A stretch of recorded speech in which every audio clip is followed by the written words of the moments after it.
Hey guys, কি অবস্থা সবার? আশা করছি সকলে খুব ভালো আছো। হ্যাঁ জানি অনেকদিন পর নতুন ভিডিও নিয়ে হাজির হয়েছি, তাই প্রথমেই সবার কাছে আমি সরি চেয়ে নিচ্ছি। আজকের ভিডিওতে আমি তোমাদের জন্য নিয়ে এসেছি top unknown facts about Doraemon series that exist in real life. আজকের এই ভিডিওটা খুব ইন্টারেস্টিং হতে চলেছে। আমি অনুরোধ করব তোমাদের সবাইকে ভিডিওটা শুরু থেকে শেষ পর্যন্ত দেখার জন্য। ভিডিওটি শুরু করার আগে আমি তোমাদের কিছু বলতে চাই, যদি তোমরা চ্যানেলটিকে সাবস্ক্রাইব না করে থাকো তো অবশ্যই সাবস্ক্রাইব করে দিবে আর ভিডিওটিকে লাইক করে দিবে। Let's begin. ফ্যাক্ট নাম্বার 1, আমরা ডোরাএমন সিরিজের প্রায় এপিসোডগুলোতেই দেখে থাকি একজন ডেলিভারি ম্যান সাইকেলে করে অনেকগুলো খাবার একসাথে নিয়ে যায়। এই দৃশ্যগুলো শুধু ডোরাএমনই নয় বরং অনেক অ্যানিমেতেই দেখা যায়। আসলে এটা বাস্তব জীবনের উপর ভিত্তি করে তৈরি করা হয়েছে। এই খাবারটির নাম হচ্ছে সোবা নুডলস। জাপানের এডো যুগ অর্থাৎ 1603 থেকে 1868 সালে সোবা নুডলস ছিল খুবই জনপ্রিয় একটি খাবার। আর এই নুডলস যারা ডেলিভারি করতো তাদের বলা হতো ডেমাই মোচি। তবে বর্তমানে জাপান গভর্নমেন্ট এরকম ভাবে ডেলিভারিকে নিষিদ্ধ করেছেন, কেননা সোবা নুডলস যারা ডেলিভারি করে তাদের ক্ষেত্রে দেখা যায় তারা এক হাতে অনেকগুলো নুডলস নেয় ও অন্য হাতে সাইকেল চালায়, যা কিনা ভীষণ বিপজ্জনক একটি কাজ। তো তোমরা কে কে এই সোবা নুডলসটি খেয়েছো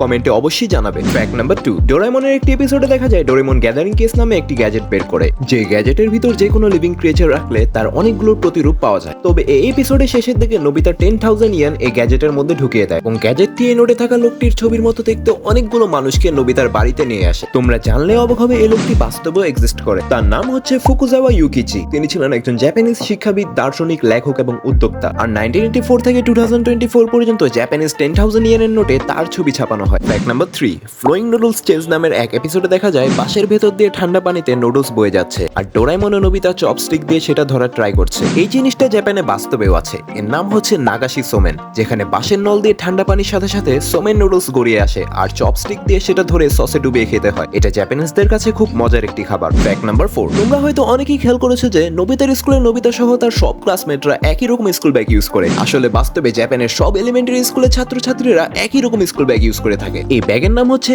রান্দো সেরু। এটি শক্ত চামড়া বা সিনথেটিক চামড়ায় তৈরি হয় এবং 6 বছরের প্রাথমিক শিক্ষা জীবন পর্যন্ত টিকে থাকে। এই ব্যাগটা অনেক সময় পরিবারের পক্ষ থেকে উপহার হিসেবেও দেওয়া হয়। দামের কথা বলতে গেলে সাধারণত 56,000 ইয়েন বা $360 পর্যন্ত হয়। আবার কিছু ব্যাগের দাম 1 লক্ষ ইয়েন বা $640 পর্যন্ত হয়। তো এই ছিল আজকের ভিডিওটি সকলের কাছে কেমন লেগেছে অবশ্যই কমেন্ট করে জানাবে। দেখা হবে অন্য আরেকটি ভিডিওতে।